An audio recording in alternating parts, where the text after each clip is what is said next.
Apocalipse de João, capítulo 1.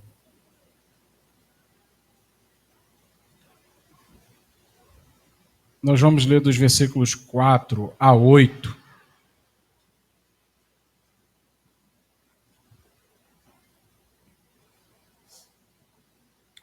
Quem já localizou, diz amém. Quem ainda está procurando, diz assim: espera aí, pastor. Pedir para alguém aqui dar auxílio ao Fabinho, tá bom? Apocalipse 1.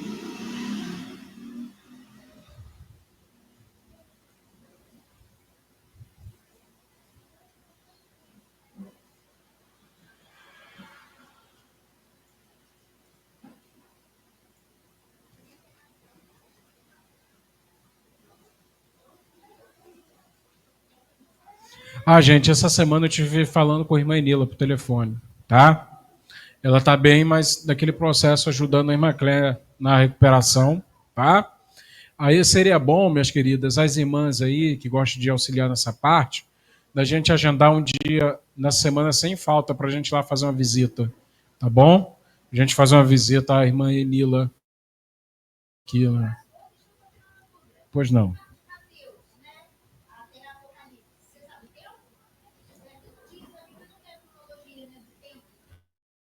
Ali você tem em torno de 80 a 90 anos depois de Cristo.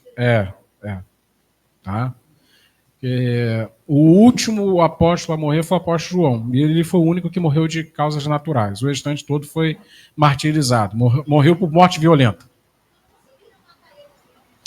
Então, segundo a tradição cristã, tentaram fazer de tudo para matar o apóstolo, como não conseguiram, né?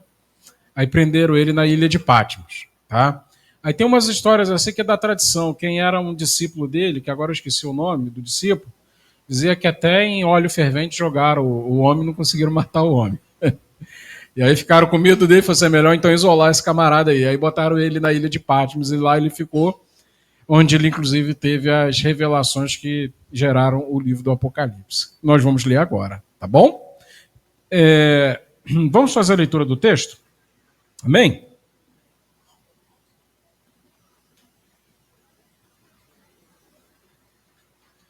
Olha só o que o texto bíblico nos diz hoje. João, as 7 igrejas da província da Ásia.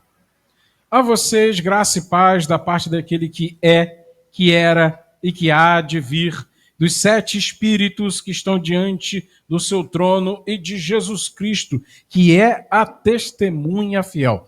Guarde, por favor, essa forma, logo no comecinho, como o apóstolo Jesus, aliás, é como Jesus se identifica e pede para que João coloque assim: a testemunha fiel, tá bom? O primogênito dentre os mortos e o soberano dos reis da terra, nos ama e nos libertou dos nossos pecados, sangue, e nos constituiu reino e sacerdotes para servir a seu Deus e Pai. A ele sejam glória e poder para todo o sempre.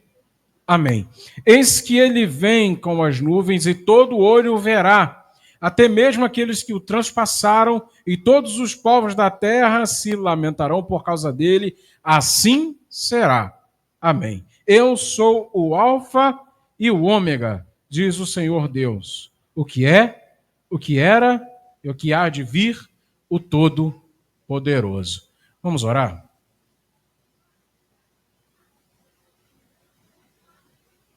Senhor Deus, nós agradecemos pela tua palavra bondosa, que em sua bondade e perfeição há de nos levar, ó Deus, ao lugar do consolo, do conforto, da exortação, da reprimenda, da repreensão, que é para a vida, nunca é para a morte. Que o Senhor continue nos abençoando com a presença do teu Santo Espírito neste momento. A gente precisa da ajuda do teu Santo Espírito para entender a palavra. Mas não somente para isso, para conseguir colocar em prática também. Que o Senhor abençoe a todos nessa noite, não somente nós que estamos aqui, mas os que estão acompanhando a transmissão também. É o que nós pedimos, em nome do Pai, do Filho e do Espírito Santo. Amém. Meus queridos, essa semana aí nós tivemos um momento na quarta-feira, né? Por conta aí do assunto que bombou a internet, dentre os vários assuntos, né? Essa semana foi uma semana muito movimentada e muitas coisas aconteceram. Mas a questão da morte do Papa Francisco, né, trouxe muitas perguntas, algumas explicações furadas, indevidas, outras muito pertinentes. Evidentemente, eu não vou gastar tempo para falar das dúvidas que surgiram por conta da morte do Papa Francisco. Na verdade, eu quero falar daquilo que o livro do Apocalipse de fato quer falar. Às vezes a gente acaba se deixando levar por conta da curiosidade, somada à falta de entendimento, e a gente acaba fazendo algumas bagunças, né? Alguns objetos, eles são bem específicos, eles têm um propósito. Eu posso utilizar uma caneta para o propósito da caneta, que é... Eu posso utilizá-la também como ferramenta de agressão. John Wick mandou lembrança. Quem conhece aí sabe o que eu estou falando, né? Tá?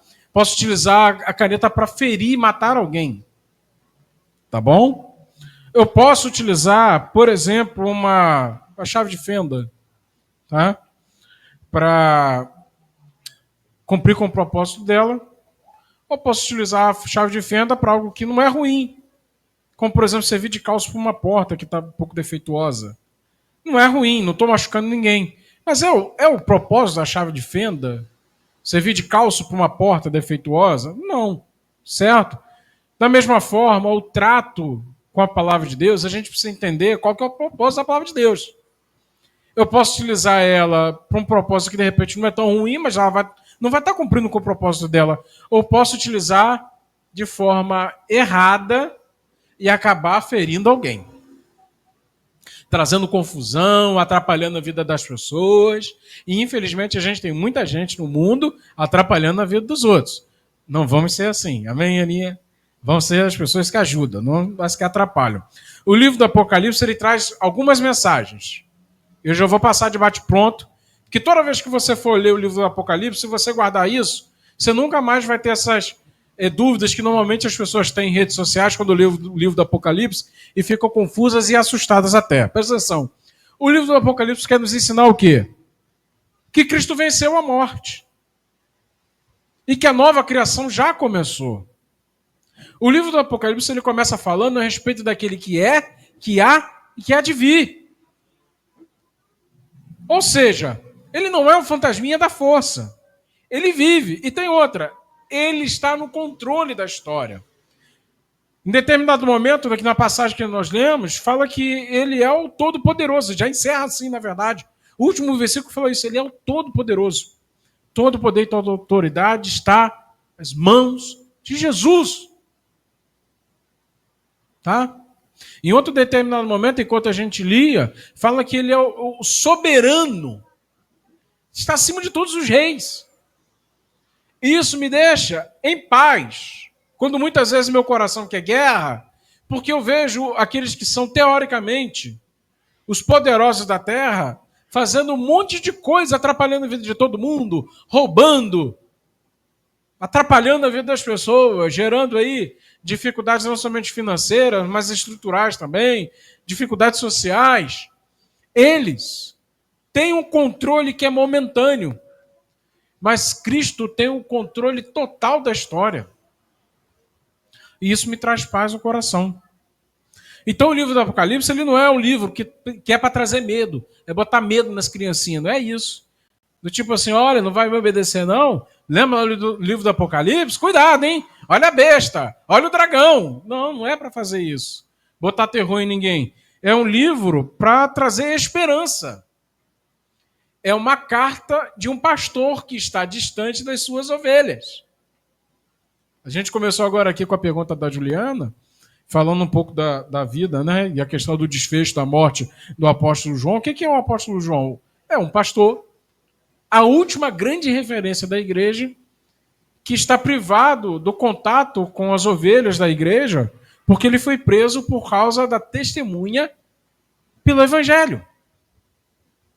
Por isso que a palavra começa falando de Jesus como a testemunha fiel. Porque ele quer fazer o quê? Que nós sejamos como Cristo, que também sejamos testemunhas. Tá bom?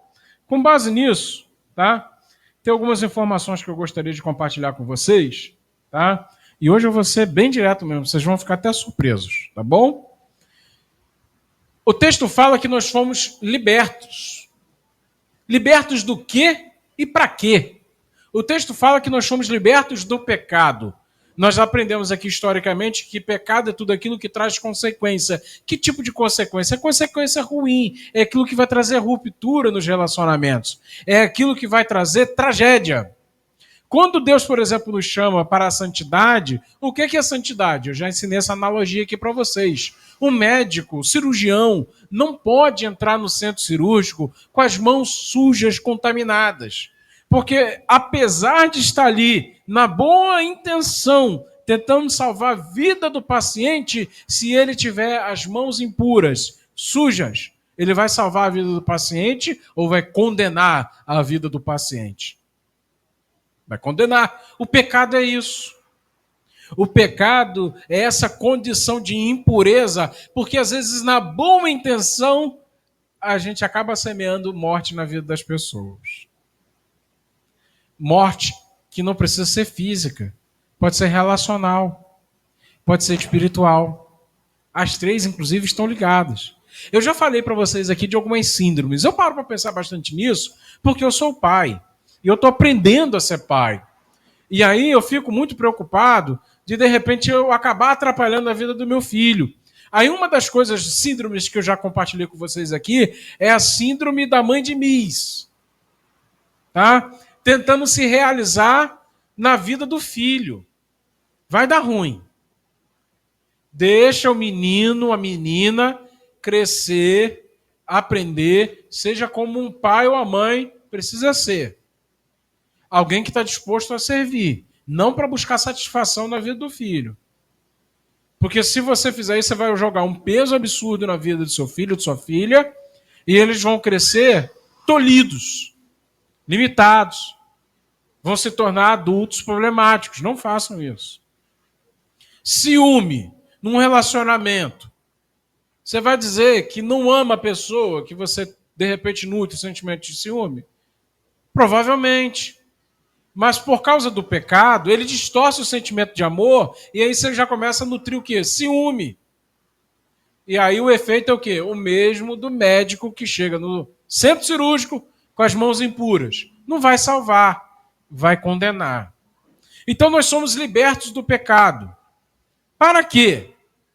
Qual é a finalidade de sermos libertos do pecado? No versículo 5 fala que Deus nos ama e nos libertou do pecado. Então tem essa libertação. Nós somos libertos para nos relacionar com Deus. Porque a Bíblia diz que os nossos pecados fazem separação entre nós e Deus. Encobrem a nossa visão e a gente não consegue ver Deus. É curioso que o texto nos diz assim, ó, os nossos pecados fazem separação entre Deus e nós. Os nossos pecados fazem separação entre nós e Deus, porque Deus nos vê e é dele a iniciativa de nos alcançar. Mas o pecado encobre a nossa visão e a gente não consegue ver Deus. Os nossos vícios, as nossas tendências. Gente, mentirinha também é pecado. Mentira bem intencionada continua sendo mentira. Não, não vou falar a verdade. Deixa eu contar uma historinha aqui, porque se eu contar a verdade vai doer. Não faça isso. Conte a verdade. Deixe doer. Mas não fica criando um castelinho de cartas com base na mentira e vai dar ruim. Por que eu estou falando disso? Eu acho que a pessoa que mais ouve mentira ao longo da história é Deus. A gente está o tempo todo tentando ali na boa intenção pregar uma mentirinha para papai do céu. Não, sabe o que é Deus? A mulher que tu me deu, a culpa é dela. Sabe de que eu estou falando, né? Adão, no jardim, quando é interpelado por Deus, Adão, onde é que você está? E aí Deus começa ali a fazer as perguntas para Adão, Adão vai e manda essa. Tá? Então uma pessoa que mais ouve mentira aí é Deus. E se ele nos libertou do pecado, a primeira coisa que a gente precisa fazer é se despir de toda mentira, tá? É curioso que Adão e Eva eles fizeram vestes com folhas, né? Olha a mentira ali. Para tentar cobrir suas vergonhas. Às vezes a gente chega na casa de Deus igualzinho Adão e Eva, com as folhinhas tapando as vergonhas. Com coisa que Deus não vê, que está no coração. A Deus é tão poderoso que o texto diz que ele preparou vestes para Adão e Eva. Você já pararam para pensar que essas vestes foram feitas com a veste de um animal, com a pele de um animal? Já apontando para o quê? O sacrifício de Cristo que resolve o problema do pecado. A gente fica cobrindo as nossas vergonhas, tá? E Deus está sempre disposto a oferecer o perdão. Tá? Então, o pecado nos impede de ver e se relacionar com Deus. Deus nos liberta para quê, então? Para vivermos liberdade relacional, para ter liberdade para se relacionar. O texto fala que ele nos constituiu reino e sacerdotes. Tá? Eu gostaria que vocês entendessem, de uma vez por todas, que tão sagrado quanto estar na igreja é estar em casa. Então não adianta você mudar o vocabulário enquanto você estiver na igreja, evitar falar determinadas palavras que em casa você fala, evitar determinados pensamentos que em casa você tem. Porque Deus exige santidade de nós, que fomos libertos do pecado, como a santidade de um sacerdote que está o tempo todo servindo e adorando ao Senhor. Nós somos representantes de Deus em nossas casas. Os que estão prontos a viver uma vida de adoração ao Senhor em todo e qualquer lugar. Amém? Então, a natureza da salvação, nós somos libertos para pertencer. Amém? Está aparecendo ali na tela? Está ali, né? Nós somos libertos, então, para quê? Para pertencer, para se relacionar. Então, nós precisamos viver uma vida de santidade para que este propósito não seja ferido. E ao invés de pertencer a Deus e viver relacionamento amplo, essa restauração relacional, a gente acaba vivendo uma vida medíocre. Sabe o que é medíocre? Sabe o significado da palavra medíocre? Normalmente a gente ouve isso quase que um tom pejorativo, né? Como se fosse uma coisa muito inferior, vagabundo, alguma coisa assim. Medíocre é que está na média. Não faz diferença nenhuma. Mas o que Deus quer é que nós venhamos viver uma vida espiritual extraordinária e não medíocre. Amém? O segundo ponto que eu queria trabalhar com vocês é o seguinte, que a finalidade da salvação é fidelidade e descanso. Lembra que o livro do Apocalipse é para trazer esperança para nós? Que esperança é essa? Essa esperança que nos dá coragem para permanecermos firmes, mesmo diante de toda a maldade. Porque a primeira coisa que a gente faz, ou pelo menos tem vontade de fazer, quando a gente vê as coisas dando errado, as coisas ruins, ou então o mal crescendo à nossa volta, a primeira coisa, aliás, são duas. A gente tem dois caminhos que normalmente a gente acaba seguindo. O primeiro é se esconder.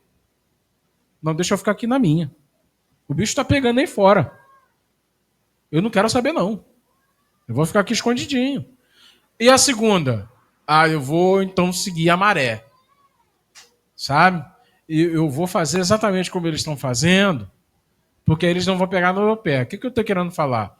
O livro do Apocalipse ele foi escrito, tá? Como a Juliana perguntou mais cedo, eu falei, entre 80 e 90 anos depois, né? Nascimento de Cristo, vamos dizer assim. Nascimento de Cristo.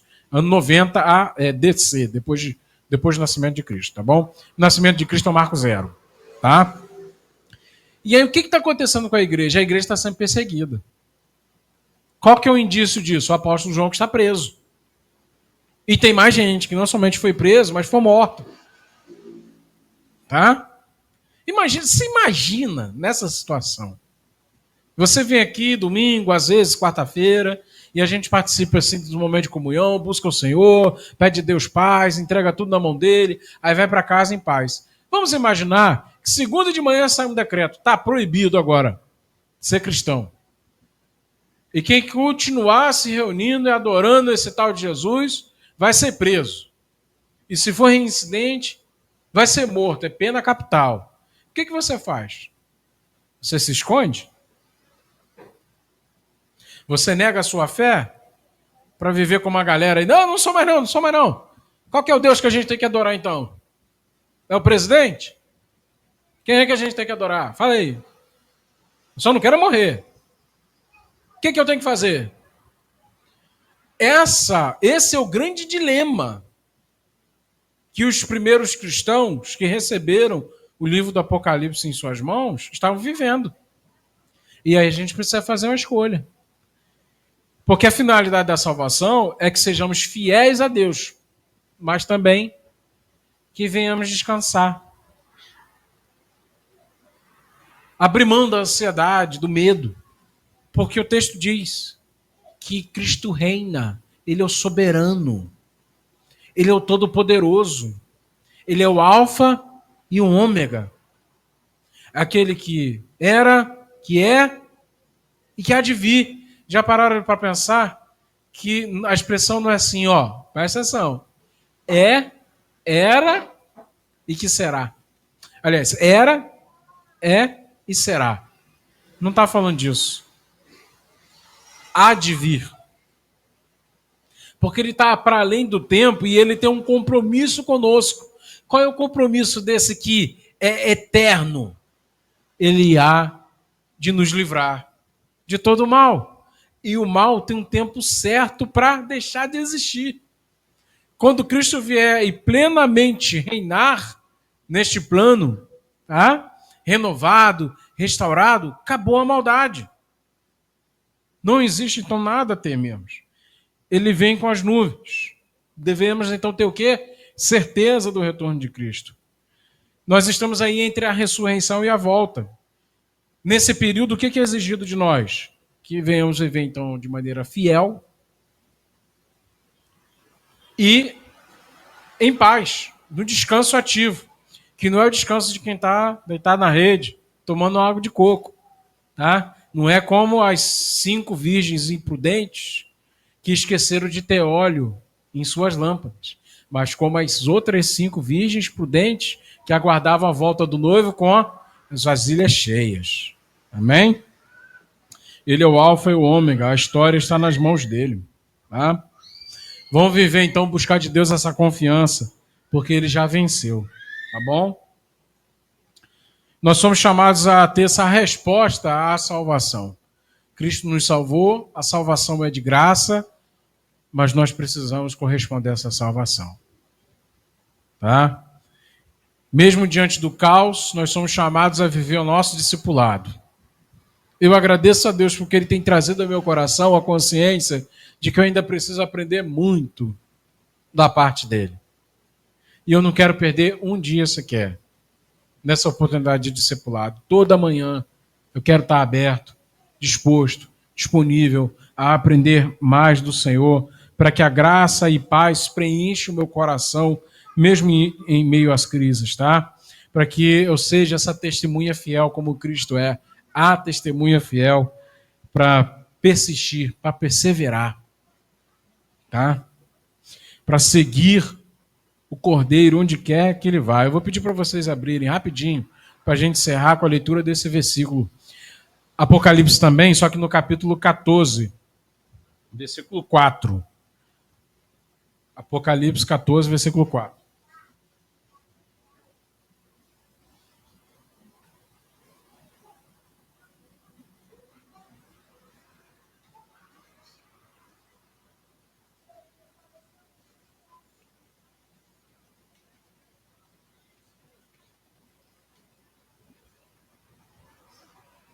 Posso ler? Amém? Esse texto aqui está falando dos 144 mil, que é um número que faz a alusão àqueles que perseveraram. Tá? A gente vai ter brevemente um estudo no livro do Apocalipse, e aí eu vou poder explicar com detalhes o que símbolo desse significa, tá? Então, está sendo falado aqui desses que perseveraram. Então, o texto utiliza um número simbólico, que é os 144 mil. Sobre o que o texto está falando? Versículo 4, então, do capítulo 14. Estes são os que não se contaminaram com mulheres, e aqui está falando aqueles que perseveraram puros na sua consciência. Não está falando que é gente que deixou de casar, tá? Gente que não casou, que morreu virgem, não está falando disso. É gente que perseverou com a sua consciência pura, que não se deixou levar pela maldade. Pois se conservaram castos ou virgens, como o texto pode dizer também, e seguem o Cordeiro por onde quer que ele vá. Por quê? Porque eles foram comprados dentre os homens e ofertados como primícias a Deus e ao Cordeiro. Gente, isso aqui é muito poderoso. Eu quero muito me ver dentre esses que, reconhecendo que foram comprados pelo sangue do Cordeiro, vivem como as primícias, os primeiros frutos. É a coisa fina. É o suprassumo. Aquele que é olhado assim, esse aí, ó, exemplo de servo do Senhor. O cântico que nós cantamos agora há pouco aqui, não foi por um acaso. Foi para aprofundar um pouco aquilo que nós estamos ouvindo agora da palavra. Graças a Deus, a nossa pequena congregação, sempre que possível, fala a respeito da volta do Senhor Jesus. Tem esse chamado a ter um pensamento espiritual a respeito das coisas. A se desprender materialmente, não para desprezar as coisas que Deus nos dá, mas para a gente não ser escravo disso. Qual que é o objetivo? Para que nós sejamos contados como esses aqui. Para no dia do juízo, Deus olhar para Ana Carla e falar assim, olha, é o suprassumo, um exemplo de serva do Senhor, que não se contaminou, que foi fiel até o fim, que perseverou. Para Deus olhar para o Miguel e dizer assim, ó, esse aí é um dos santos, é servo do Senhor, que não se contaminou com a maldade. Olha, o tempo que ele viveu era complicado, porque tinha rede social, com um monte de lixo, mas ele persistiu, foi fiel até o fim. Para Deus olhar para o Fabinho e dizer assim, olha, eu sei do Fabinho, ele foi fiel até o fim. É como dos primeiros frutos, os melhores frutos da colheita. Aqui, ó. Quando a gente vai no supermercado, e a gente está lá escolhendo lá as coisas para comprar, legume, fruta, né? Hoje eu estava vendo um videozinho lá de uma técnica para escolher melão. E eu não sabia que tem uma determinada marquinha na casca do melão que indica se o melão está maduro, se está docinho, então eu não sabia, né? Aí a moça falou, esse melão aqui tá bom, esse aqui não tá tanto. Ó, mas esse aqui, ó, tá aqui. Eu quero ser um desses. Melãozinho do Senhor. E o papai do céu olhar esse aqui tá no ponto. Entendeu? Onde você chega e vai comprar tomate.